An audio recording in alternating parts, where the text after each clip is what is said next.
comments down below. Be sure to like, subscribe if you liked what you saw. And the next time you guys will see me will actually be a look at a first entry in a beloved series that we've already talked about on this channel. Zaniness and humor included. Again, really hope you enjoyed this more formal format. I promise it won't be every single video. It's something I might experiment with every once in a while on the channel. Because much like Chia's adventures, content creation wouldn't be as fun if we didn't switch up our perspective on how we do things, now would it? Until next time though, this is Benson from the Game Dimension, signing off. Have a good day, guys. Oh, me of like almost a year ago. So hopeful, so wishful. Little did they realize there's no such thing as a good streak for long around here. Hey everybody, what's going on? It is Benson from the Game Dimension. I hope you are doing well. Let's just get this one out of the way really quick before we get to like talking about last year and the Q&A. Let's get the whole what's my plans for the future and for the whole year shit out of the way. I don't fucking know, we ball type of mentality. At this point, trying to keep a schedule is not going to happen. It is getting worse and worse. The ball just keeps falling and slipping when it comes to my workplace. It's decent pay still, but you know, bills gotta bills, peeps gotta eat, and I struggle all the time. You know how it goes at this point. So I'm not gonna concrete say anything. This is gonna be the easiest section I ever fucking filmed for it. So let's just say what comes out comes out. I have a whole bunch of plans that I'm hoping to do, but as you can see with me releasing this Q&A in February when it was supposed to be January to kick off the new year, not exactly a good start to the year. So the bad luck of last year carried over. So unfortunately, yeah, I don't know what else to say at this point. What we get is what we get, not just for videos. For those of you that know, this is my stream set up on Twitch. Again, I stream under Benson Dimension. You can find the link in the description. So whatever happens for streams happens. Whatever happens for videos happens. I have a lot of ideas. I like talking about it with friends and community members on stream, but I'm not going to say anything just yet, because the last time I opened my mouth, we have been waiting for a video for a long time about the original Paper Mario. No shocker there for those of you that know. And instead of that, you're now getting the Q&A almost a year later. So in regards to the future and this year, I'm going to hope for the best. I'm going to keep doing what I do, and I hope you guys enjoy every step of the way. We good? We good? Okay. Next timestamp. So let's talk about the videos that I did get out, actually, which wasn't a lot at all. So why don't we talk about those really quick? You would think I'd know my own fucking videos by now, but with how bad it's been and how fucking tired I am all the time, I just had to look up and make sure that top 10 games of 2023 came out before Pizza Tower, which it did. So let's talk about the top 10 games of 2023 really quick. Sorry if I did an awkward cut between me searching and now. Again, I'm tired a lot. So with it being said, I will say I was genuinely surprised by how well this video did. And I don't watch stats much at all. I don't really have YouTube Studios on like my phone or set on the side or anything. I really am that type of person that doesn't give a shit about stats. It's the quality over quantity. I know stats are huge in being a creator online. I get it. It's what drives the algorithms and drives you to success. But I also know, as someone that wants to get into entertainment as a whole, that anything can happen. So I could have success 1 minute, we'll get onto that in a second, and then the next it's gonna be like, you know, no one cares about this video. So I don't take it personally. I don't like looking at stats because it doesn't define me. And as someone that's still going through self-doubt type of stuff for years on end, it's something I don't want to add on to myself. But again, in the few times I did, which is basically when I have this rhythm, basically, where if I get a notification on YouTube for like a comment on my video or something, that's when I'll look at the stats. And I got a couple comments, and I kept checking, and I was like, oh my god, this is blowing up. And it's weird, because I uploaded that video around this time, actually, around mid-February, I believe. So it was about a month, not a year, oh my god, Benson, a month out from when you would typically expect these videos to be done, which is like around the beginning of February, late December. So I was already late to the party, and for a channel my size especially, with how popular the topic is, I thought I was gonna get buried under in regards. Like, I thought, with especially how long the video is, even with the timestamps, I thought I was gonna get buried, but it's almost at 1,000 views, and it definitely peaked for that first month or two while I was getting those comments, but I'm still very happy with how it came out, and it seems a lot of you enjoyed it as well. Watching the premiere was fun, giving my top 10 thoughts on these games and the honorable mentions was fun. There were some surprise twists along the way. I do like to keep my audience on their toes because I like a lot of my tastes, as much as I like the big games like Elden Ring and, you know, Pokemon and, what is it, Tears of the Kingdom? I almost said Breath of the Wild, but that too, actually. As much as I like those games, I don't always consider them my top game, which, again, you're gonna see when I eventually do around, not trying to do much of a timestamp, but somewhere hopefully in the next month before I go to PAX East in late March. More on that in a second, because we also had a video for that. I'm hoping to release that video within the next month, hopefully. It doesn't take much.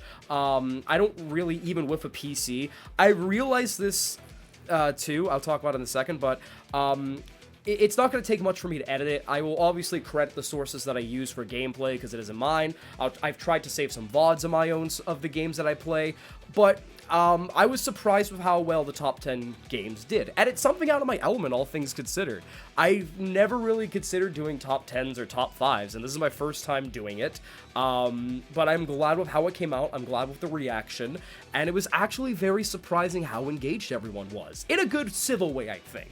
Like, you always get those videos, and you always look at those lists, and you're like, this is gonna cause some controversy, and you get, like, a random comment, even if you're a small channel, calling you a faker or a fake gamer because you didn't enjoy Schlip Schlop of the Year, and I'm glad that, you know, knock on wood, I haven't gotten that yet. I know it's gonna come with time as the channel grows, but I'm very happy that it's been very civil. I pride myself on that with this community in the comment section, at least, is that even if we disagree, it's very civil, which you don't see on the internet. It's not gonna stay like this forever, I know. If I've learned one thing from my Twitch streams, any asshole can find you on the internet and just absolutely try to hammer you with, like, the dumbest things, but I don't take it personally. It's just how it is. But it was also a different editing style. Like, I usually crack jokes. I did crack a few jokes, obviously. Many of you know my comedy, but this is one where I feel like I was more forefront in my essay skills than anything, which is crazy to think about, you know?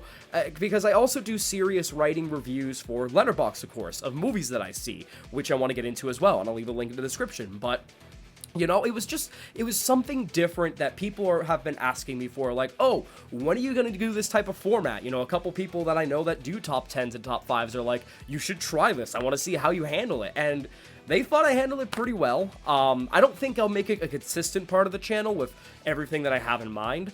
But either way, I'm very pleased with how it came out. So there's not much else to say. It went very smoothly, all things considered. I had to try to, like, keep all the sources intact, obviously, but again, especially with how the plagiarism videos are going around and how easily people can plagiarize, I want to make sure I don't fall into that, all things considered, and try to credit as much as possible. But also, YouTube description doesn't allow for a lot of links and space to write everything. So with all the links that I have to the stuff that I work on and other shit and blah, blah, blah, it's something that I have to get better at. I still have to go back and rewrite all the descriptions of the videos because I completely blanked out and forgot to write the music for a lot of them. Even if they're the soundtrack from the game I'm reviewing, it's something I have to rightfully give credit for. So it's something I'm working on as I'm, you know, working on this to write, because I don't want to be that guy, you know what I mean? I don't want to be that person. It's very easy, we've come to find with the plagiarism videos coming out, to have the slightest bit of plagiarism or faking your own work without even realizing it. So I want to make sure credit's where credit's due. And it was honestly, even with that in mind and like keeping that footage intact, it was very easy to do. The hardest part would be trying to find looping music. I think the Elden Ring theme especially, a lot of soundtracks that I use are 30-minute or 40 to an hour-minute loops. So that way I can just cut it down to the few minutes without it awkwardly having to reset and reset and reset. The Elden Ring title theme didn't have such a loop, so it was awkward, unfortunately, at the time, to have to replay it without it seeming odd, and it was as best as I could. I think it came out pretty fine, all things considered, but even then, I was very happy with the video, all things considered. It was definitely the easiest to edit because, again, it was a lot of downloading and making sure I could, you know, put this title here and make sure this person gets credited here, putting it in the description, that type of stuff. I didn't have to sift through, like, very specific hours-long footage that I have, which, again, is a thing that's going to happen for the top 10 of 2024, because unfortunately, as much as I have a great terabyte PC, I didn't realize there's a lot of games that I played in 2023. So unfortunately, I'm gonna stick with the idea of using outward sources for like gameplay channels or previews or trailers. But again, obviously crediting the sources where I can. A lot of channels that I use leave those up because they're like, sure, go for it, you know? A lot of other video essayists that I watch, you know, also borrow that footage from these channels as well. So it's something that it's basically archived that you can use, but make sure you credit it correctly. So always credit your sources. That's the takeaway from this. But it's something I've realized because, oh my god, between giant games like Baldur's Gate 3 and Final Fantasy 16, and then the very small ones in between, like the 5-hour, 10-hour games like Killer Frequency and this and that and this and that, I've played a lot of games this year. And when it's not on stream, it's a lot of footage that I have to record, and I probably wouldn't have the storage to put it all on the PC. So I realized for my own sake, it's probably easier just to use the footage from like previews and shit and just align it like I have been. And again, quoting sources properly. So it's probably going to happen again for the top 10 games of 2023, maybe top 15. Oh, excuse me, I haven't decided yet, but either way, that video is going to happen because it seems like this video for the top 10 games of 2022 worked out really well. It was very popular, which I wasn't expecting because it is a deviation away from my usual comedy. I do crack jokes every once in a while and have a clip or two that's funny, but it's not my usual side cracks like wit and everything, which a lot of you come to the channel and adore. So I wasn't sure how it was going to pan out, but a lot of you seem to love it. So it worked out pretty well, I'd say. And then we actually, before we get to the big video of the year that was a surprise to me especially, I actually went to PAX, going back to talking about going to PAX this year. Last year I went to PAX, and the next video isn't even a review. It was also something different from what I normally do, and it was an interview with a game developer, you know, from Dratzy Games. We were interviewing about Altarium Shift. They actually gave me an early access code that we played a little bit of stream on. I want to maybe do a little, like, series, podcast style, off the cuff style, kind of like this, where I talk about games on early access, because again, I don't, much like I said in my top 10 games of 2022, I don't include early access games in their own format because they're constantly being worked on. It's not just a patch. There are whole features and whole maps that get to the end game that are being patched in. So I feel like it's unfair to judge in a full-on video review until that game comes out of early access. However, in the case of Altarium Shift and this and other games that I see like this and that I really want to play but are early access, I really want to give them the justice they deserve. So let me know if that's something you guys want to see possibly. I might experiment with it with Altarium Shift, but back to the video itself. I was nervous as all hell. I had been so excited for Altarium Shift after seeing it randomly on Twitter, so I was completely thrilled when the publishing team reached out to me via Twitter DMs and was like, hey, do you want to interview the developers at PAX East? Because they had been following me and saw that I was on going to PAX East, and I was like, yeah, I would love to. So we set a time and day. As many of you know, I record everything on phones, so it wasn't high tech. The audio wasn't the best still, because I got for Christmas for my parents a little microphone attachment that I could plug into my phone, and I was worried because I was like, I don't know if this is going to be good audio, because we tested it before PAX East and we were like, why is it not working? But then we figured it out.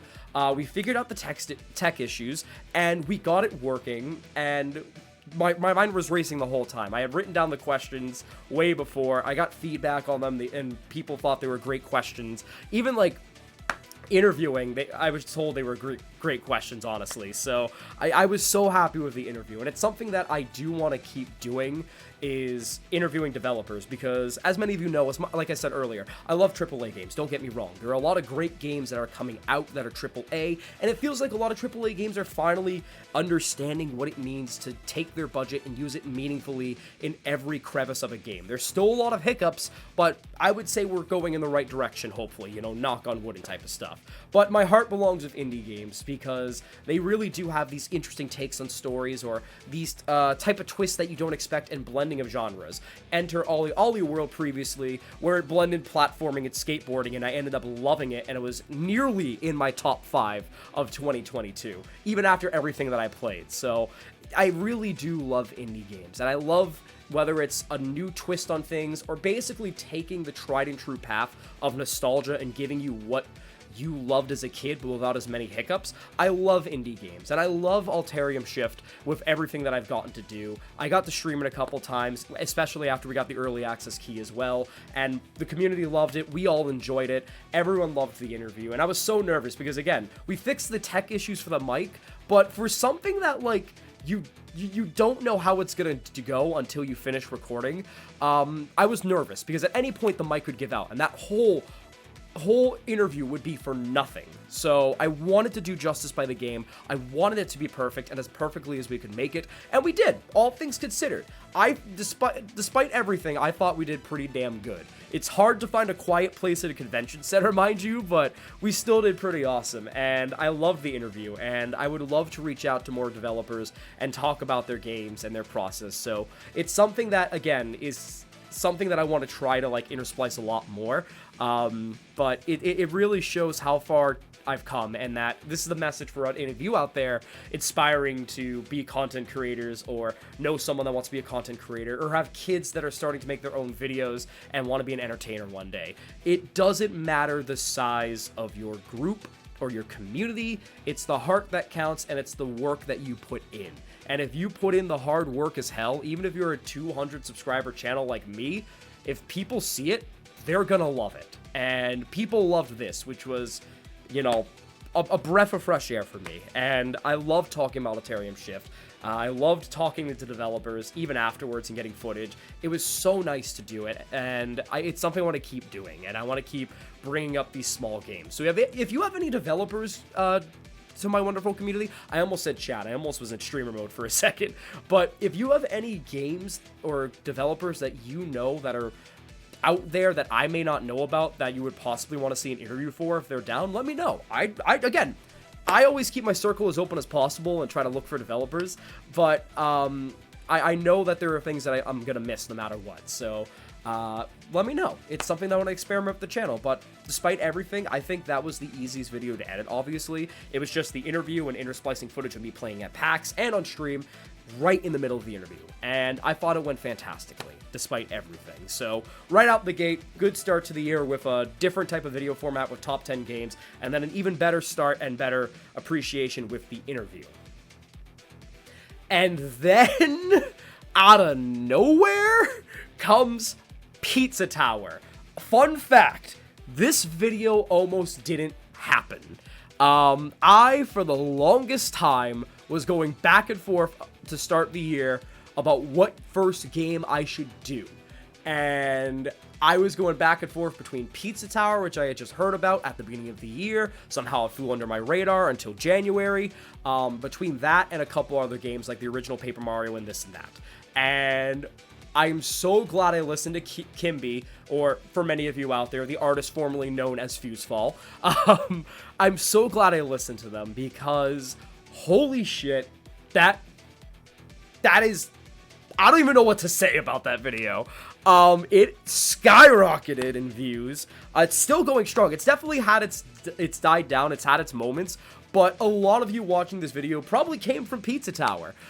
It passed so many thresholds. Like, we're on our way to 300 subscribers, mainly because of Pizza Tower, I'm sure. It surpassed Cat in the Hat by miles as my most watched video, and my most popular in regards to, like, feedback, because so many of you love it. Like, between talking about the game and the skits, it felt like a real big push forward for me, which was awesome, because I didn't know how this game was going to work, because I know it's a popular game, but even with popular games, you know that there's a shot in the dark chance that you're probably going to, like, not get any views. No, I was so wrong, and I was so happy to be wrong, because so many of you that I'm talking to now came from that video, and I am unbelievably shocked by how well it did. The only gripe that I have with it actually came in the editing process, because, and this, I think this is the same for Mail Mole, it's not in 60 FPS, which pisses me the fuck off. Because what happened, chat, and I'm a dolt for not doing this and realizing it sooner, what happened was I didn't realize that I set the footage wrong. So, to preface, I use DaVinci Resolve. I don't use Premiere Pro, for those of you that don't know. I use DaVinci Resolve. It's wonderful, it's fantastic, far less crashes, and it's just, it does everything Premiere Pro did and more, but for free. So I didn't have to spend hundreds of dollars on Premiere Pro, which effectively destroyed my laptop. Like, the reason I don't use my laptop much anymore is because Premiere Pro fucked it up, quite literally crashing that one time. And that one time during the Tony Hawk review destroyed everything for me. And it almost destroyed the channel before I heard of DaVinci Resolve. So, with DaVinci Resolve, it isn't automatically set to 60 FPS. You have to set that yourself. So, say for example, I put this live footage of me first in the bar of videos that I'm going to use and footage that I'm going to use. It'll ask you a question unless you set it manually in your settings, which I forget to do because that's such an extra step. It's going to ask you, oh, the frame rate doesn't match. Do you want to change it? And it'll change it to the one it is. So if I put this video first over gameplay footage, I go ahead and the video is entirely in 60 FPS. I put the pizza tower footage over the video footage first, and that was a mistake I didn't realize until 90% through editing, and I was like, fuck. I was like, goddamn shit, because it was in 30 FPS, I believe, and at that point, changing it was out of the question. I couldn't change it at that point, unfortunately, because that would mean ruining the whole video and basically starting over. And I couldn't do that. I couldn't do that. I was on a hot streak at this point with 2 videos in the span of a month, and I was going for a third. So I was like, shit, fuck, dang, I gotta figure this out. And I just sucked it up. I put the video out. I thought the weird 30 FPS was gonna, like, ruin some people's enjoyment of the video. Apparently not, because again, stocks. That video went straight to the moon. And honestly, looking back, it's not my favorite video. I still think one of my favorite videos that I made is Oddworld. It's a high up there video, and many of you are, like, in the sentiment if you've been here since the beginning. I know Scramaran, my good friend Scramaran, he said that Pizza Tower was his favorite video. It's definitely a good one, nonetheless. It was definitely one of my funnier ones, I'd say. It wasn't as in-depth as I wanted it to be, but I described it very well on why it wasn't in Pizza Tower in the video itself. But I'm glad it wasn't, because it felt in line with the game. It was fast-paced, you got the point, and you kept going with it. It wasn't something that I had to, like, really, really dissect.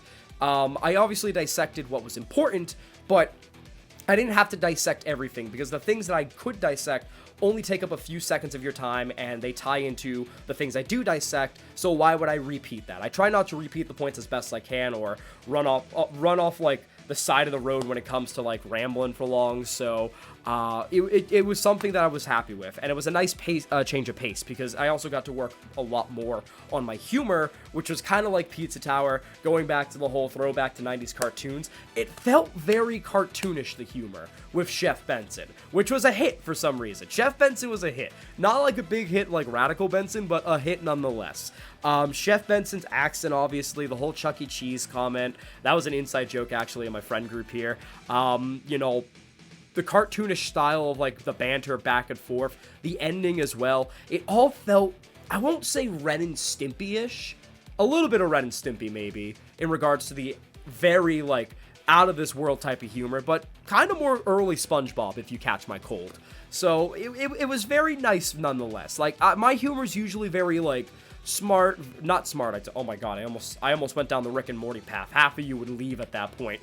Not smart, but tongue-in-cheek is the way I'd want to say it. My humor's usually very tongue-in-cheek. There are very, like, bold jokes that I do sometimes. Every once in a while, I'll obviously have a direct joke, but nothing in the line like I do with Pizza Tower. So, it was a nice change of pace to do the humor as well differently and experiment with that. And it was a hit, obviously, again.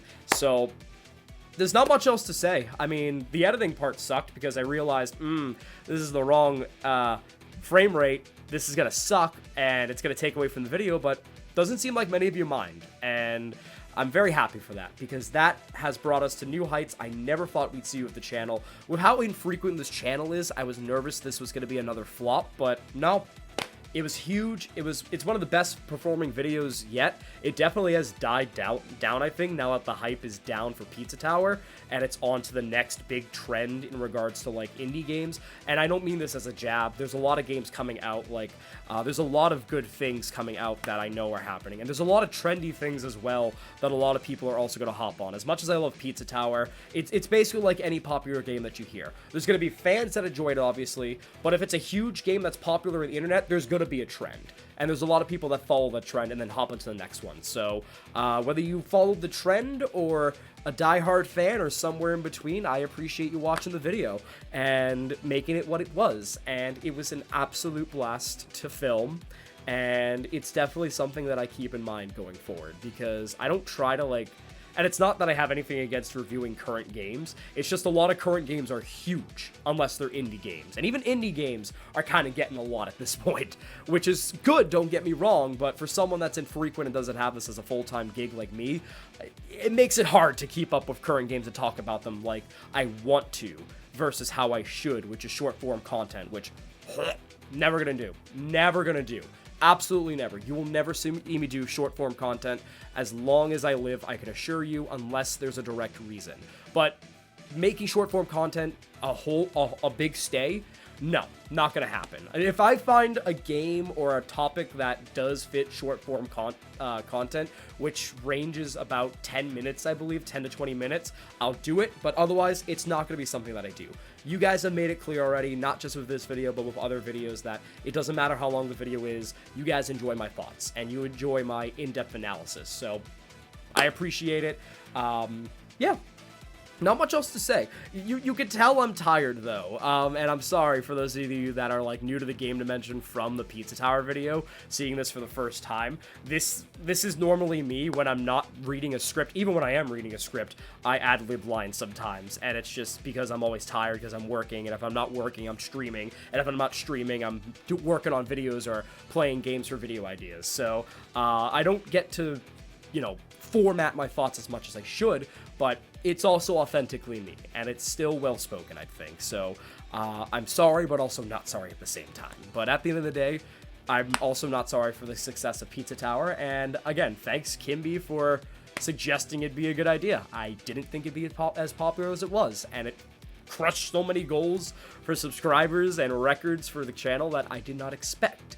And then immediately following that, actually, we did something else different. We also did Aftercast, or I forget the exact name off the top of my head, but it's a podcast idea that I came up with where I bring on a special guest, obviously in one of my friend groups, that's a fan of the game that I had just reviewed. So for Pizza Tower, I brought on my buddy, Nappy, who also did the thumbnail for Pizza Tower, which was a change of pace from Sawyer. So when I talk about it, obviously I didn't blindside Sawyer. I'd never fucking do that to anybody. Are you kidding me? But Nappy wanted to take a stab. We both let Nappy take a stab, and Nappy is a huge fan of Pizza Tower, and we were talking about it and how much he really wanted to talk about his thoughts with me after the video, and I was like, you know what? Let's do this. So we did a podcast, and I'm not going to live stream it probably like I did that time. That time was fun, obviously, but I think I'll just, you know, for editing's sake, do a recording of it, but I really enjoyed doing that as well. Like, it's something that I think I will continue to do, because after the video premiered, we actually jumped right into a live stream, recorded / live streamed that podcast, and then a while after you got that. And it's nothing too big for editing. Like, obviously it's just the audio, some music, and then I slap most likely the thumbnail on for, like, a video presence. But it was still something fun regardless, and it's something I want to keep going forward with because, again, it's an after-review podcast, hence the name. It's something that I want to bring a friend on that's a fan of the game. We talk about not just the opinions and thoughts in the video, but thoughts that I may have missed or they have as well, because as much as I try to review things in depth, I know I'm gonna miss things. Everyone does it. If there is a reviewer out there, no matter how good they are, that says that they hit every note like they should, they are such a liar. There are things that you are going to forget or not talk about as much because there's parts of the game that you really want to talk about that excite you or frustrate you. That's just the way that this type of stuff works. And it's not like I forget huge things, obviously. It's like smaller levels that I want to talk about more, or smaller things that, like, maybe we have different perspectives on. So I want to do that with other video games that I play as well, and it was just a nice conversation. Again, it's something that I get to do as a content creator, you know, not just, it's like the interviews, and interviewing developers and uplifting and giving praise to their game and talking to them and spreading the word, no matter how small or big my platform is. A lot of the people I want to bring on are also content creators. Nappy is an artist online. There are many people in my group that are content creators that I would love to give more love to, and also like the same games that I do in many ways. So I would kill to just have casual conversations with them, because obviously we're friends, so it's gonna flow well, and it's a game that we know and love, so obviously it's gonna be an easy topic to edit. So again, it was a nice video, and it was a nice change of pace and experimentation. You're starting to notice a trend with the videos that came out last year. There's a lot of experimentation with them, so more on that as well. But that was a fun video. And then, in a real big twist, shout out to my acquaintance, friend, Kim Chica / Jenny from Kepler Interactive, and also one of the big hosts and creators for Wholesome Games, for giving me a key to Chia. Oh my god, I couldn't believe that I did my first official professional review. Like, they gave me a key, we streamed it a little bit, I recorded the rest of the footage on my own time, and it was a complete deviation from what I do. Obviously, like the top 10 games, there were a couple jokes that I did, but it was straight format. It was straight format. There was a lot that I talked about. It wasn't as haha funny skit like many of you are used to, and it was really a big deviation away from my content. And this one I was most nervous about, because I didn't know how it was going to go. Even top 10s had some good jokes here and there. Chia didn't have as many as you would think. I think there's maybe 5 big jokes that I can count on the top of my head, and I just make...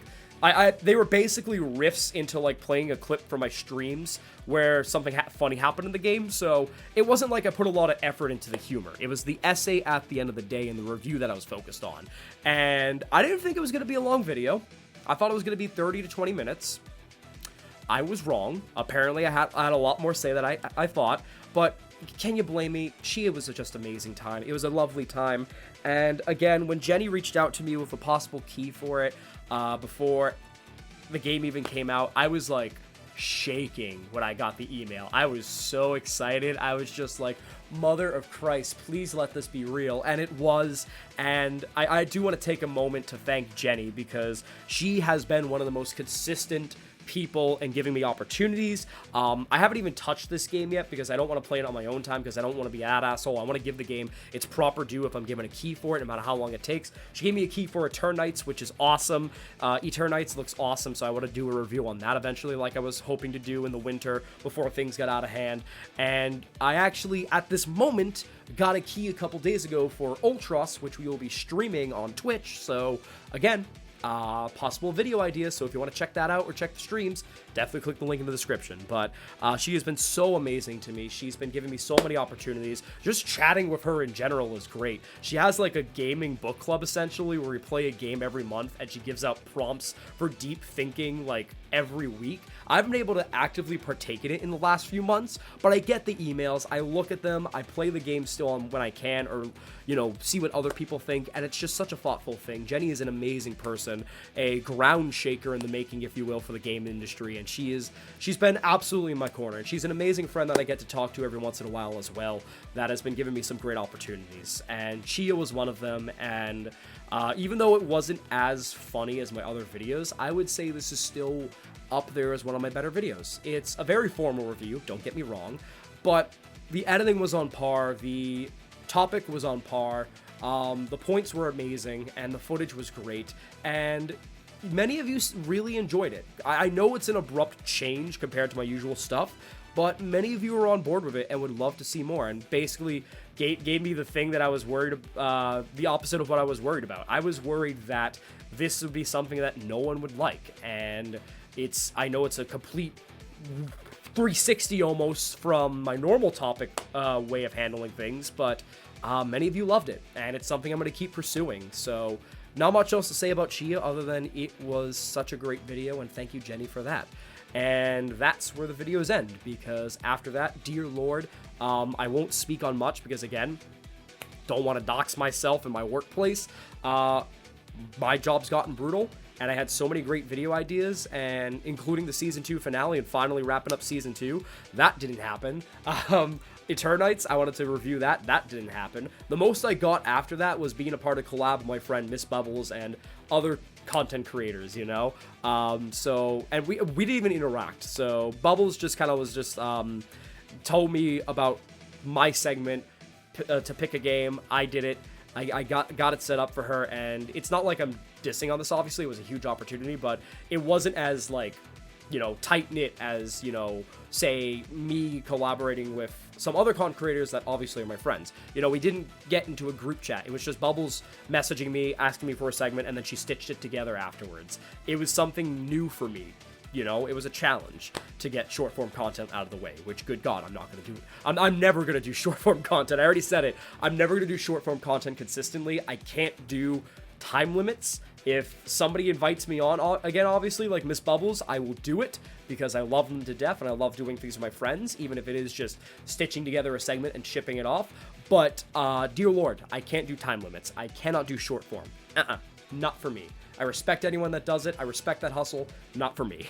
But again, after Chia, there wasn't much other than that collab. I kept streaming, obviously, but it was a rough year because, again, gotta pay the bills. Gotta pay back college. Gotta do this and that. I gotta survive in the economy.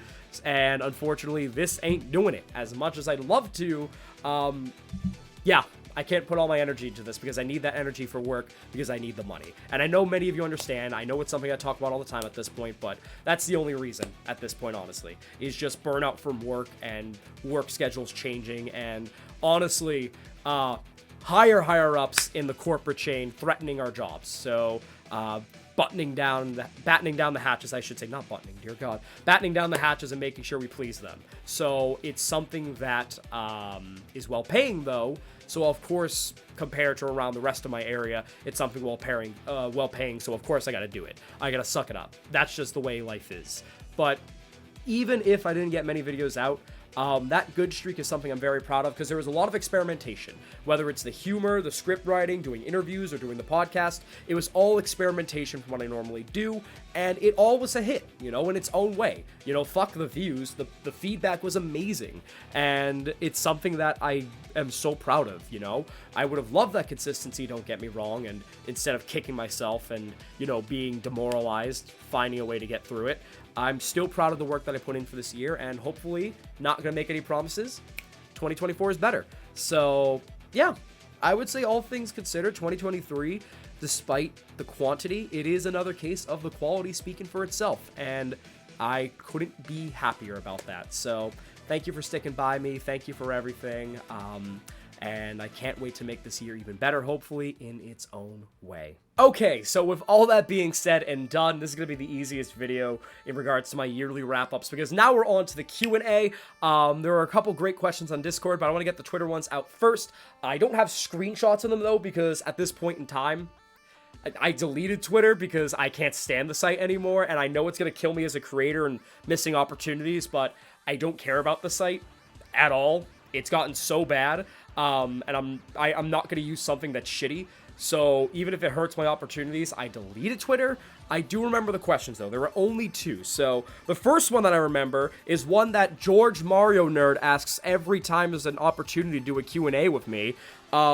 It's basically, when lightning strikes the sea, why don't the fish die? Is the general question that I remember. So I actually pulled up the scientific version for you, George, because you keep asking it, because I feel like this is the 5th time you've asked at this point for Q&As across social media.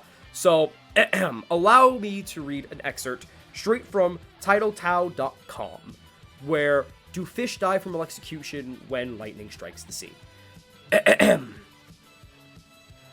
So in the unusual event that lightning does in fact strike the sea, do fish get electrocuted? Apparently not, unlike air. The sea is a very good conductor as it contains salt. Rather than creating a direct, narrow path concentrating the punch, the charge from the lightning strike spreads out sideways and downwards in an expanding half-sphere from the surface. Any fish within a few meters of the strike area would probably be killed, but beyond that, they would probably just feel a tingle. You know, kind of like the ooh, you know, like fashionista Benson, like ooh, you know. Fish also tend to be a bit deeper in the water and not at the surface where the current is concentrated. So again, the odds are well stacked in favor of the fish. So technically, yes, if the fish are right there in the immediate area of the strike and in shallow water, the fish probably will be electrocuted, but only fish in a very small area near the surface. Glad we got that part of it answered.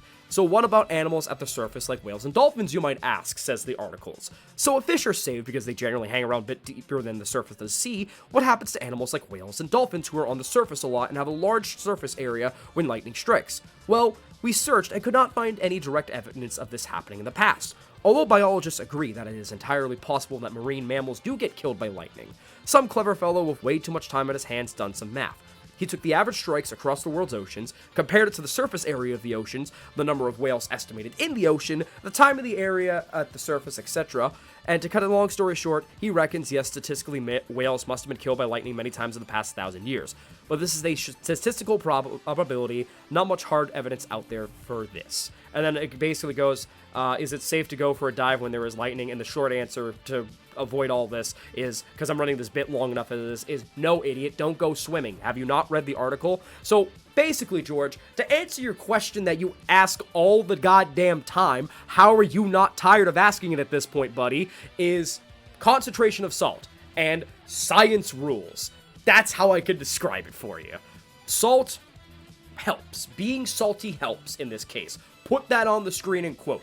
Being salty helps at this point. So there's your answer.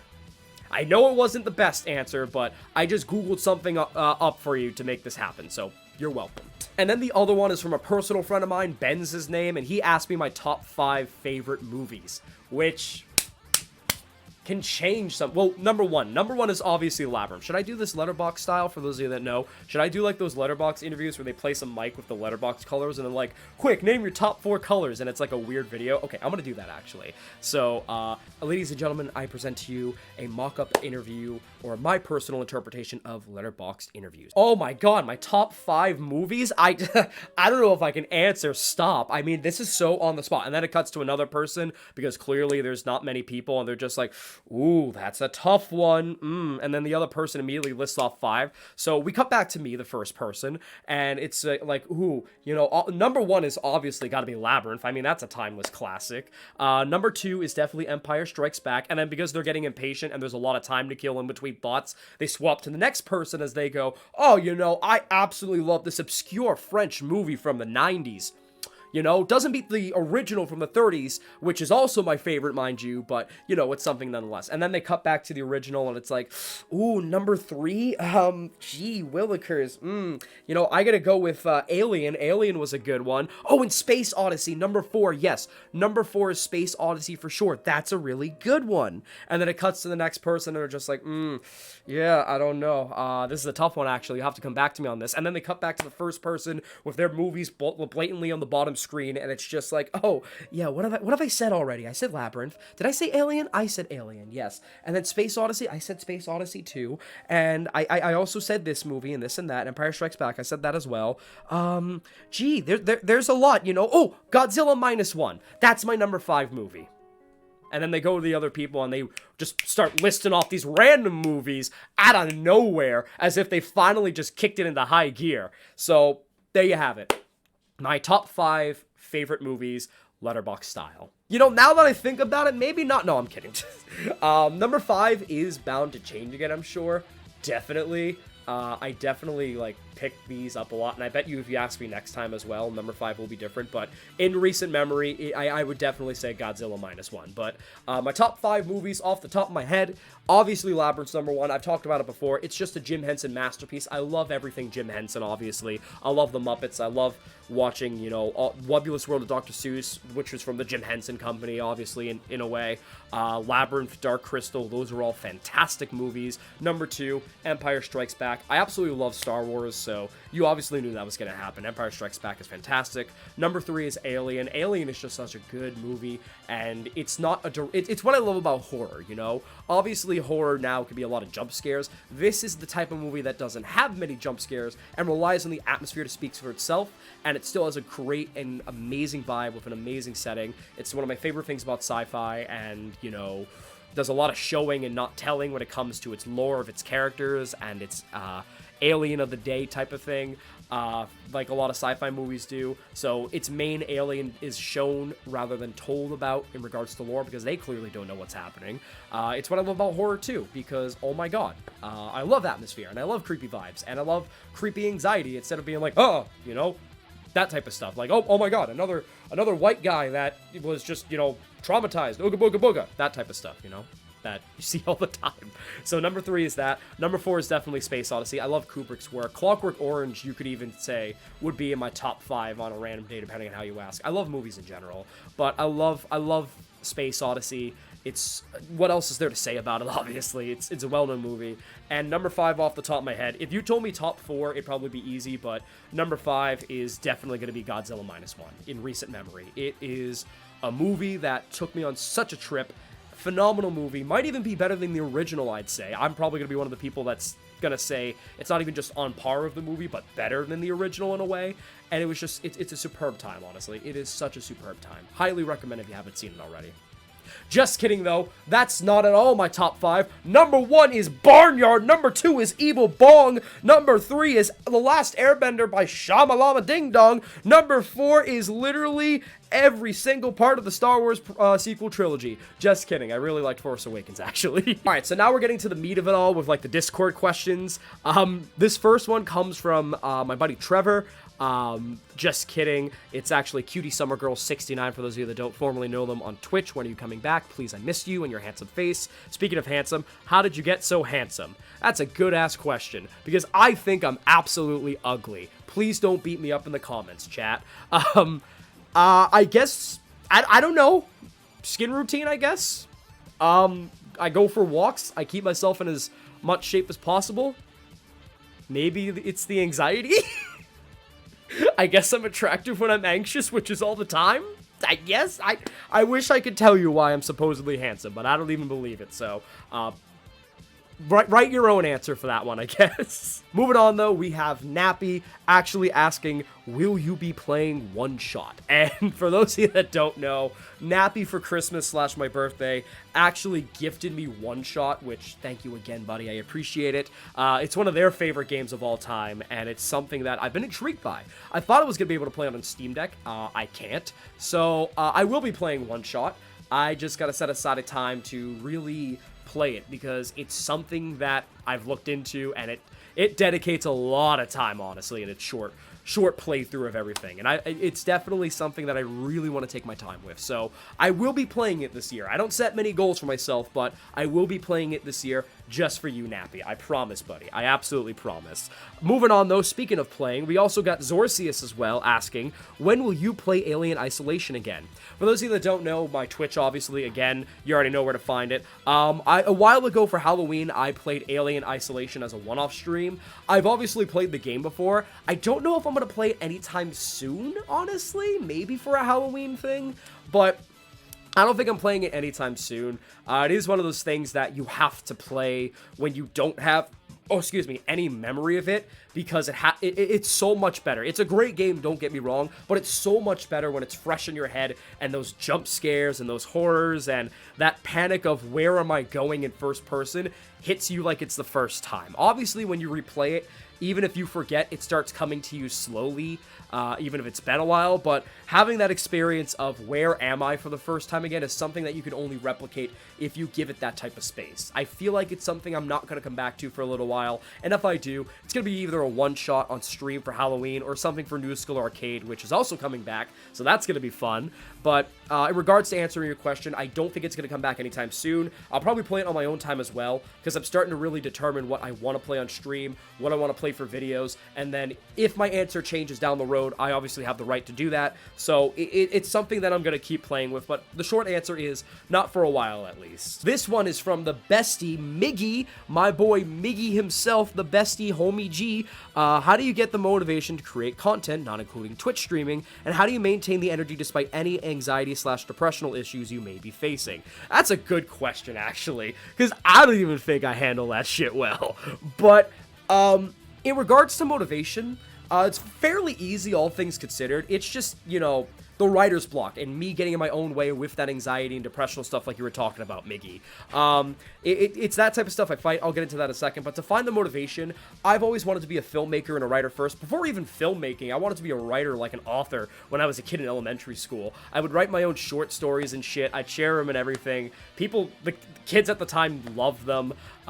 Looking back now, obviously, I kind of want to vomit because we all start somewhere, and most of the time it's obviously cringe.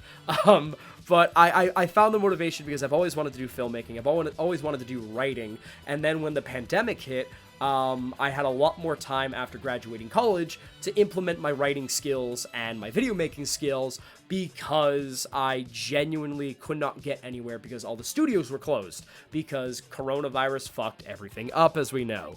So I really wanted to get back into YouTube because of that. And honestly, as much as I love filmmaking, YouTube in its own way is still filmmaking for me. It's obviously not like the high-tech like James Cameron stuff, but you gotta be your own editor, you gotta be your own script writer. It's obviously like a thing where it's not as huge as filmmaking, obviously, but it still is entertainment in its own right. And I've always wanted to do entertainment, like I said, no matter what. So I find the motivation because it's something I want to do.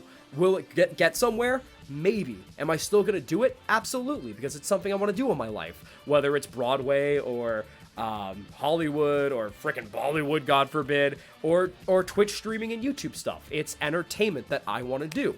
And I've been practicing and I've been training in these different classes and online sessions and in my own time, obviously, to heighten my senses for that and heighten my skill. And it keeps me going fresh because if I can write scripts for my books and my novels and movies that I have on the side, it motivates me to keep going with that, which ties in the later part of the question. But, you know, it's a back and forth type of thing. There are obviously some days, like you mentioned, where I have to combat, like, anxiety and depression and burnout from work and this and that, not just for video making, but for streaming as well. But usually some meditation does the trick, and sometimes I write little notes. Lately, writer's block has been the harder thing to combat, not just for videos, but also for my scripts that I want to do as well for my own stuff. But I find the motivation because it's something that I want to do. It genuinely is. It's something I keep experimenting with.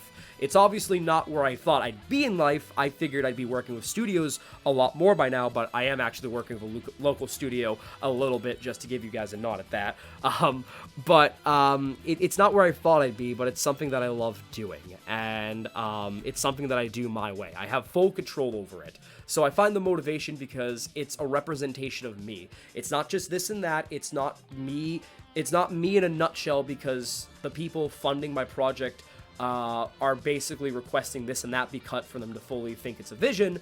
It's me being me, and it's something that I enjoy. It's a lot of my beliefs of entertainment, as you see with Oddworld. It's a lot of my enjoyment of life, whatever enjoyment I do get out of it. I find the motivation because it's something that I enjoy and have full control over, and not just that. I talked about it a little bit before, but it also is something that I really love doing, not just for me, but for people out there, because, you know, a lot of people talk about how video essayists or film stars or movie stars or Broadway stars, people on the internet, they get inspired by what they see and want to do it themselves. And even if they aren't inspired to, like, do that type of stuff, they're inspired to keep going in life or feel like it's a comfort thing when they're at their lowest. I want to be like that for someone, even if it's just my friends, you know? I want to be that inspiration to do what they do without any remorse. And also, you know, if people want to put me on in the background and do some while they're making food or distracting themselves from a busy or hard or stressful day or the demons in their head, it's something I take pride in, you know? And I obviously feel like if I ever make it big and someone says that my content literally makes them feel better, I'm gonna cry on the spot. And I know that for a fact. I'm very sentimental with this. I'm very sentimental of what I've grown with this type of stuff. So finding the motivation is tough at times because, again, the anxiety and the work burnout are a thing.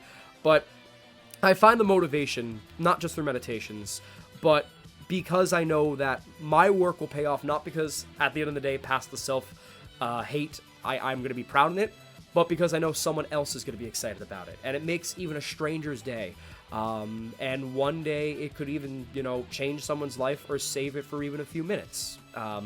because they feel calm listening to me talk about stupid shit or get a laugh when it feels like there's no sunshine and happiness. So that's my motivation, despite everything, is that what many creators do for me, I want to do for people as well. Not just, you know, creating my voice and telling my stories and giving you guys honest thoughts, honestly, and creating great conversations, but I also want to give that back to people, despite everything, because I am a huge mental health advocate. I am a huge advocate for trying to be your best self, and as much as it's hard to survive in this world, which I get. And I would be lying if I said it's hard for me to find motivation, but realizing that my work, no matter how small or big I get, can affect someone's life positively, even for a few minutes, means the world to me. So that's how I find the motivation. I know it's hard with the work burnout. Work burnout is tough. If you are feeling like you're struggling from burnout or depression or anxiety or something else, I will say don't force yourself, obviously. I've tried not to. It's easier, I will say, to force myself on stream when I'm feeling down, and I have done it plenty of times over the last year or so. It's easier to force myself when I'm feeling down because at least I can get into a rhythm, I can sort of feel the vibe and bounce off of people's energy. When you're sitting alone in front of a camera and you're recording stuff, or you're sitting alone in front of a mic reading from a script, it gets harder because when you mess up, you get in your own head like, oh, this isn't going to work out. When you're streaming, at least, and this is why streaming's been a lot more successful than videos, which sucks because I want them to be both successful equally. I stream more because it's easier for me to fake it till I make it. And it doesn't take long for me to make it in streams. Video making's hard when I'm out of that motivation, because if I push myself, I'm going to resent it. And I have resented it a couple times in the past. And it's something that I'm continuing to work on with boundaries while trying to get this channel going again.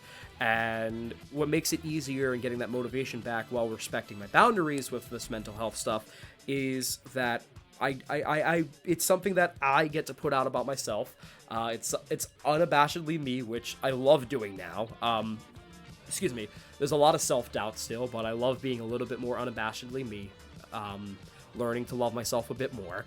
But I find the motivation a lot easier, not just because I get to be me, but because somewhere out there will appreciate me and enjoy videos. And if I get to, like, make someone's day or even inspire someone, that's a win for me. I could end my entire streak and pass away when I'm older with only 500 subscribers to my name, or just the amount that I have now, and I could give less of a fuck because I'm inspiring somebody out there, and that one person means the world to me than any amount of sponsorships out there. So, long answer, I know, a bit of like a long-winded, I hope it makes sense, but I really do find the motivation in loving myself and helping others and being someone's light, because it just means the world to me. It really does. And filmmaking and editing and script writing was my first love before streaming, and as much as it's easier to stream, like I said, I will always come back to this type of stuff because it's something that I grew up loving and doing classes on, and I remember those good times to help fight through the struggles that I have, and it's so worth it, I can assure you. There's a couple questions from my buddy's show. Let's answer them one at a time. So first one is, if there is one form of content creation you haven't been able to do but would like to, what is it? Other than making more videos, not really much. I said I'd make my clips from Twitch and clips from, like, my YouTube videos into TikToks, because I kind of want to experiment with TikToks and short-form content in that regard. But even then, it's not really short-form content because they max it out to 10 minutes for TikTok, which is technically long-form content for that. But maybe turning my Twitch clips into TikToks, it's not something I have to put a lot of thought into, honestly, and it gives people a snippet of what they might like in my content with videos and that type of stuff. So maybe that, but otherwise, there's not really much that I haven't been able to do. Again, surprisingly, this year, looking back, this past year looking back, has been a lot more experimentation with the humor experimentation in Pizza Tower, the top 10s for the first time, an interview for the first time, and the podcast for the first time. There's nothing really that I haven't done yet that I would really want to. Maybe TikToks, but again, I won't force myself to do short-form content if I can't, so we'll see. What has been your favorite project you've done or been a part of this year? Tough. Very tough. Doing the Masters 8 tournament with you for Pokemon on Twitch was fun. Doing voice acting was fun. I don't think I'm a good voice actor, but it was just fun to do things anyways. That was one. I think my favorite would still have to be the interview with Dratzy Games, you know, for Altarium Shift, because it's so, again, it's so cool that I got to, like, interview a developer, me, with this amount of subscribers here, and this amount of followers on Twitch here. They took a chance on me. A lot of developers are taking a chance on me, which is such an honor, so I couldn't be happier. I think that's my favorite because it let me, like, uplift other games, which I love to do, and uplift great people that deserve it, while polishing up on my, you know, skills that I want to do. And one of them is interviewing. So I would say the interview, all things considered, because it was just such a nice change of pace. I know I've done off-the-cuff content before, but this was the nicest change of pace I could have asked for. Final question, though. What tips do you have for other creators in regards to success, in quotations, in content creation? Oof. It's tough because it depends on what you want to do. Basically, I think the first thing I'd say, and I know a couple people would say stick to the stats. If you want something like, obviously if you want advice based on like stat stuff, because obviously stats run the internet, if you want to basically get famous or get popular on YouTube or Twitch or whatever fast, basically work on the stuff that is popular and find your niche quickly. That goes for others too, obviously. A lot of people are getting popular now because of clickbait titles or finding a very interesting topic and that isn't being talked about enough or is talked about a lot and jumping on trends. Again, it depends on what you want to do. Obviously, my advice doesn't pertain to everybody. Even in like the gaming creation field, one of my pieces of advice is don't look at the stats at all. I've seen it ruin people. I really have. It's a horror story and a half. Like, some people I know are addicted to stats, and it kind of ruins them in a way, in my opinion, and it sucks to see. Obviously, people are going to tell you to look at the stats and look at the views and do what will get you the most views, which, in this climate, I'd say I wouldn't hold it to you if you did that. But if you want genuine advice from me, don't bother with stats. Do what works best for you, because that ties to my other piece of advice. Find your niche. Find what works best for you. You want to be a variety streamer like me that, like, leans into RPGs and indie games and 3D platformers? Fuck yeah, go for it. It's nice to have variety. If you want to do in-depth, long analysis reviews with humor like me, go for it. If you want to do straight comedy parodies of video games, go for it. Find what works best for you, and make sure it's a niche that you know well. Obviously, if you don't really play FPSs, it's cool to talk about every once in a while, like I would, but if you're no expert on FPS stuff, do not make your channel about FPSs. Like, why would you talk about Call of Duty when the last first-person shooter you played was, you know, Mr. Krabs on ketamine, like, on the internet? Like, I mean, come on now at that point. But I think my biggest piece is, again, find your niche, you know? Find what works best for you, even if it's talking about stuff you like. It may not get the most likes, it may not get the most views, but it gets content out there. Another piece of advice is try to do a schedule. This is weird coming from me who has no schedule because everything changes on the dime with work. But try to find a schedule if you can. So that way you can find a consistent audience that knows where you are, when you are, and can make time to watch what you do, whether it's streaming or videos in between everything, because it very much is easy to get lost. And I do acknowledge that my inconsistency is hurting me more than helping me, despite how good my videos are, I'm sure, but it's still something I'm working on, even now. So I'm still following my own advice with that. So I got find your niche, I got that. Be yourself. It's very stereotypical, it's very sunshine and rainbows, vomiting rainbows type of advice, but be yourself.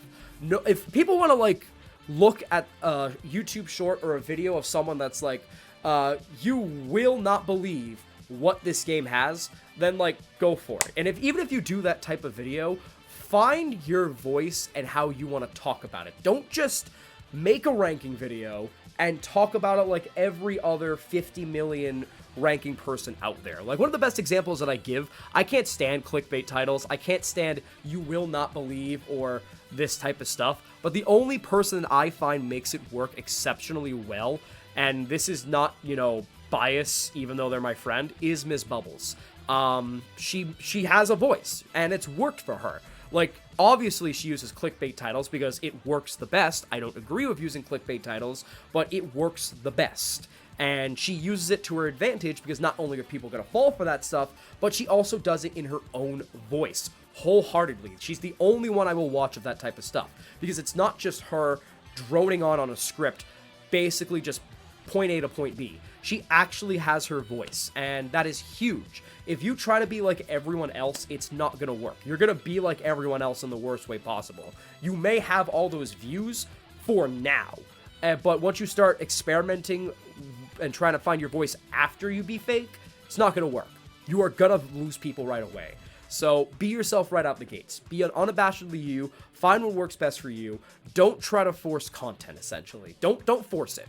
I'm going to keep rambling points, I'm sure, but don't try to force it either. Like, obviously, if you want to keep working on your comedy skills like me, go for it. I know a lot of people go back and forth about long videos and also AVGN style formats or reviews, but that's why I say they're like an homage and parody of the lore and humor, because at the end of the day, I'm not taking it too seriously. There are some stuff I'll take seriously and experiment with because it ties into the game or the experience, but not everything is serious at all. And I also make sure that that humor doesn't consume the review and become just this game is cock-a-poopy shit type of thing. Like, I actually present my points. I blend it very well, I'd like to think.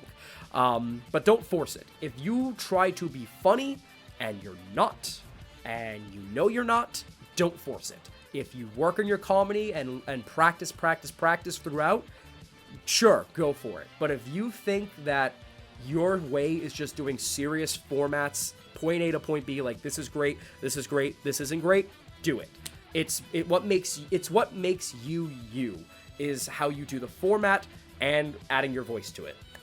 Don't be afraid to experiment either, early on. I still experiment. I mean, for God's sake, I just created for streaming a bootleg of Saturday morning cartoons and calling it Saturday evening cartoon games in parentheses. Like, I'm still experimenting with content. Last year was all experimentation with videos.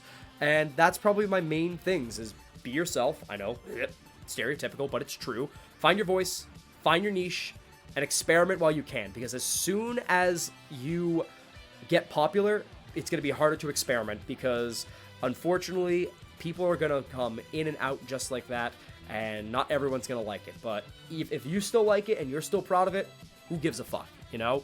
That's my main thing, is who cares about the stats? Don't listen to them. If you do want to look at them a little bit, don't let them dictate your life. I know it's a bit rambling, but that is my main advice if you catch it all, you know? So this is also from my boy Connor from New School Arcade, wink wonk. There are 2 questions he asks. First one is, will you review Baldur's Gate 3? And number 2 is, do you plan on doing any horror game reviews like Resident Evil or Signalis? So, to start out the gates with the second one first, yes, I do want to do horror games. Will I do it mainly to Halloween like a lot of YouTubers do? No. Will I ride with the Halloween theme though? Yes. But I do want to do horror games at some point, you know? I really do. But going on to Baldur's Gate 3, it's tough. Looking back, because I try to be in-depth, I try to give you everything there is to the game. However, as I've learned with Pizza Tower and RPGs I've looked at that I want to review, if you're trying to be in-depth, you're gonna be there a while for some of these games. I mean, future me, pull up a screenshot if you can of, like, how long to beat.com's playthrough stats of Baldur's Gate just for the story plus extras, and completionism on average. If you're looking right now, that's a lot of hours for Baldur's Gate 3. And I will talk about Baldur's Gate 3 in the top 10 games, don't get me wrong. I won't say whether it's an honorable mention or in the top 10. I won't say that just yet, because I love to keep that suspense going. But I will talk about it. In regards to an actual review, it's kind of what I'm learning about with myself. I can't force myself to review games whether I love them or not. The ideas will come to me naturally. I can't force myself to sit down forever and try to force it. Baldur's Gate 3, as much as I want to talk about it, there's a lot to it. Like, this is maybe something that I'll take a year or 2 to work on, like, chip away at if I want to do in-depth review. But I've also learned that I could find a middle ground, like with Pizza Tower. I wasn't in-depth with a lot of stuff, but I got the basics out of the way, and I managed to talk a lot about the things that mattered. However, a counterpoint to that is a platformer. This is an RPG. There are a lot of story elements to an RPG where you choose your own adventure and who to bang in different acts. There's a lot of choices. There's a lot of classes. So the answer, to answer it briefly, shortly, is maybe. Maybe down the line. It is something that, if it's an in-depth video that I do, is going to take a couple hours at most to watch. If it's something that I kind of find a middle ground for, it's going to be an hour at least. So, maybe. We'll see. Because it's something I'm learning. I love RPGs, don't get me wrong, but in the case of ones like Baldur's Gate where there's multiple paths and many, many hours of play, it's something that I'm going to have to experiment with a little bit more as I keep going with content. Like, do I want to keep that in-depth analysis review with the humor? Obviously, I want to, but, it's also something I know that I'm going to have to think about more. Because, again, that's a meaty game. So, not anytime soon. Probably not anytime soon. But at some point, I would, love to go in depth about it. Because as much as I liked Chia and doing that professional review, it still was 45 minutes long. And I know I'm going to talk about everything in depth, so I need to make sure I can talk about it properly. Like, even if I don't completionism the game, I'm coming to realize, I have to play most of it to give an honest review. Because it is something that I pride myself in. Even if I don't completionist every aspect of the game, I talk about the things that matter the most. And, insert Crash Bandicoot 4 video here, obviously, for an example. Pizza Tower, for example. Battle for Bikini Bottom, for example. Like, I don't completionism everything like with Crash Bandicoot, but if I can talk about, like, the cutscenes or how completionism can be a pain, I'm gonna. But I'm not gonna make a video where I can't talk in depth for the most part. So, maybe in a year or two, we'll see if it's something I chip away at with its multiple parts, because there really is a lot I want to dissect with that game, along with a lot of RPGs, which is quite a taking with how big RPGs get now, but I won't rule it out just yet. Now, for the final question, coming live, it is Dulce. Good night, Benson. Hope you're doing well. First question, why are you so amazing? No, you, because you guys make me amazing. I wouldn't do any of this without you, so no, you, Dulce. Actually, you know what? For those of you that are seeing on screen that get the joke, you get it, and I know you're spamming it in the chat right now. If I'm doing like a premiere for this. Also, fun fact to take away from the questions for a second. In between videos, I learned how to snap. Like, I've been watching Kamen Rider with my friends Miggy, Kimi, and Connor on Discord online calls late at night, and we've been watching Kamen Rider, and one of the Kamen Riders we've been currently going through is Kamen Rider Geats, which is awesome, by the way, and one of the main characters does his transformation by snapping. So I was talking about the show one day with people, and afterwards, just like, I was like, ooh, it's so cool, and I was watching the clips afterwards, and I'm like, oh, it's so cool how he does that, and I'm like, wait, and I've never snapped before. I've never been able to snap no matter how many times people teach me, and I just go, and I froze, and I was like, I have the power of God now. I'm unstoppable. But anyways, back to the question. That's what I've been doing. When I'm not making videos, I'm wasting my fucking time while burning out. But second question, any future projects you'd like to work on the Game Dimension or Twitch? So, in regards to Twitch, obviously, I'm implementing that stuff now. Saturday evening cartoon games or Sunday evening games to like fully go bootleg, depending on how other plans go, is in full effect. We're actually playing Battle for Bikini Bottom on the OG GameCube, which has been fun. We're going to vote on which game comes next, but it's been so fun doing that. Yeah, that's been a hit, honestly. Everyone's been loving that. Baldur's Gate 3 with friends, that's another game, so I'm going to be playing that with my friends Mogo, Miggy, and Connor on Twitch, which is going to be great, either at some point of the weekends. I think we're debating between Fridays and Sundays right now. Fridays are seeming most likely, so be on the lookout for that on Friday nights. Baldur's Gate 3 with friends, which is going to be great. Other projects that I want to work on that aren't main playthroughs of games that I do. Well, one of the ones I want to do is, and I didn't get to do it in October, for those of you that don't know, I do a lot of charity runs on Twitch as well.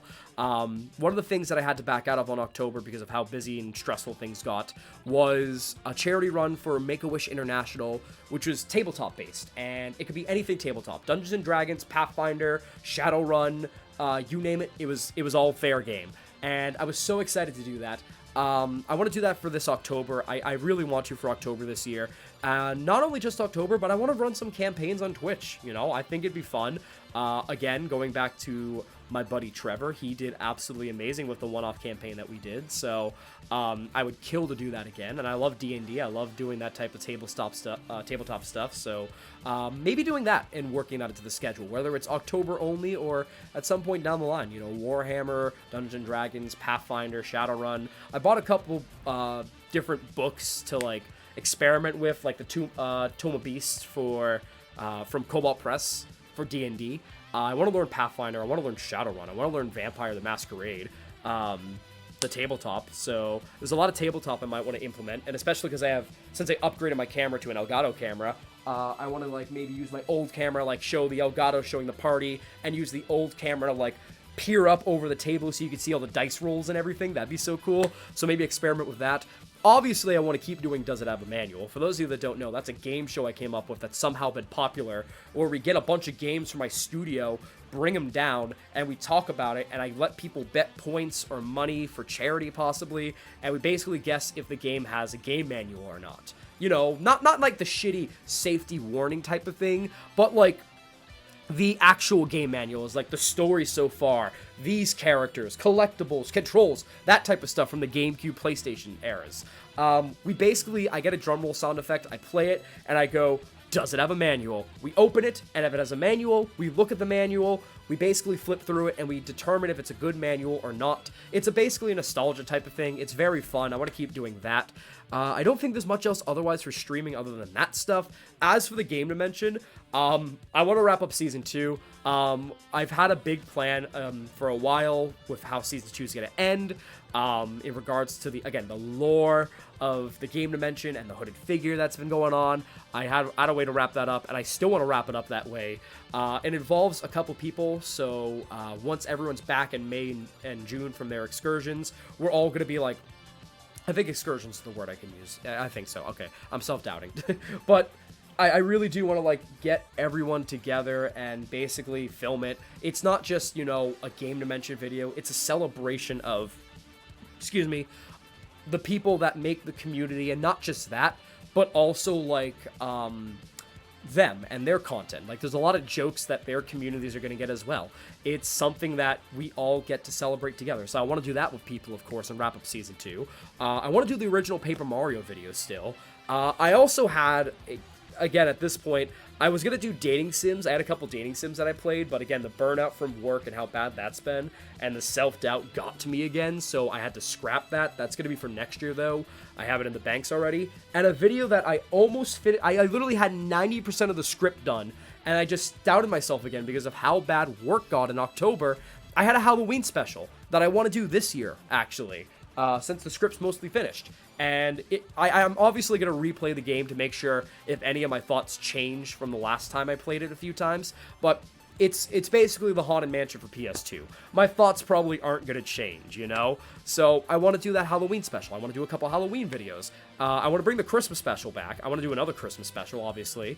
There's a couple ideas I have for that. There's that's my issue as well, is I have all these ideas, I don't have the time to execute them, which sucks, because I would love to execute them, and it's so fun, but this is going to be the year where I hopefully get to execute those a lot more, and the ones that I have backburned, I can bring front now, and execute finally, and let cook, because a lot of these scripts are done, it's just the work gets in the way, because the workflow always changes, so now I get to do that, so keep an eye out for that. That's going to be exciting, so stick around. It'll be worth it. Also, again, for good measure. That's for you, Dulce. But yeah, I think otherwise that's it. My only main thing left in regards to this year is the only thing that, and I'm still debating it, honestly. I've been debating it for a while in regards to my advice earlier with the experimentation type of stuff. I might change the name from Game Dimension to Benson Dimension like I do on Twitch. Because, number one, makes it easier to search for me. The Game Dimension, many people have pointed out, when you search for me, it's a stereotypical name, so my videos don't always show up, unfortunately, so I want to change that. And Benson Dimension rolls better off the tongue. And number two, Obviously, I'm going to keep doing the game dimension stuff, but back to experimentation. Now that I'm becoming a lot more of a media person and getting to talk about what I love unabashedly in many ways, I want to talk about more stuff and experiment while I can. So I might do like some film reviews or just readings of like my letterboxd reviews to pass off as videos. I might talk about some music here and there now that I've gotten more into music, but I want to experiment more with different videos and different styles. The game dimension will still be a priority, obviously. Like, this is what y'all came for, but don't be surprised if I change the name to Benson Dimension, not just to like change and experiment with my content flow, but also so that way it's easier to find me. Because let's be real, as much as the game dimension's great, Benson Dimension does sound better. I'll still call it the game dimension videos. Like, I've always had this wonderful dream where like my YouTube channel will be like a whole production thing of different subsidies of what I do. So like, obviously there'd be the film dimension, the game dimension, and it'll all be under the Benson Dimension banner. The game dimension will not disappear. At the end of every game review video, I'll still go, this is Benson from the game dimension signing off. It's just Benson Dimension encompasses what I want to do more in regards to how people find me. There are different portals, there are different dimensions, there are different worlds out there with stories and games and movies, and I want to experience it all and talk about it all. So I want a name to encompass that. If I do a film review under the name Game Dimension, half of y'all are going to be confused. So I want to change it into something that's easier to search for, and also, you know, talk about stuff that I love more. I don't want to just stick to games forever, as much as that's great, and it's still going to be something I do, but that's my only other thing. Keep an eye out for that. It's a light rebrand, possibly, but I know you guys will be excited nonetheless, and it's something that I'm going to keep experimenting with, and I'm very happy that I have such a great community that gives me feedback as it is, and lets me graciously do these experimentations, because you guys are fucking amazing and so understanding, and it's a wonder how I don't always lose subscribers. Genuinely, I get notifications of new subscribers all the fucking time, and every once in a while I'll notice, I'm like, oh, there goes one, but it's replaced by 5 others, and I don't know how it happens. I don't know why half of y'all have given up on me at this point with my inconsistencies, but I appreciate it nonetheless, and I hope to repay you guys this year and beyond by making this a lot more consistent and a lot more enjoyable. So thank you everyone for an amazing year, not just for streaming, but for the few videos that I did get out. Keep an eye out for the next video of the top 10, top 15. I don't know what I'm going to do yet, but it's going to be, I'm still going back and forth, but it is still being worked on regardless. The top 10 is still very much solidified, so if I do top 15, there goes 5 before the top 10, and if not, oh, cut out the 15 through 11, here's the top 10. So it's not like it's going to be changed too much, but it's going to be fun. I can't wait for this year. Hopefully better. We're going to keep experimenting. We're going to keep having fun. We're going to keep raising funds for charity, and I get to do it every step of the way, because no matter how crazy this dimension gets, I wouldn't want to be anywhere else. So, until next time, this is Benson from the game dimension, the stream dimension, wherever you know me from, signing off. Stay frosty. Have a good night, y'all.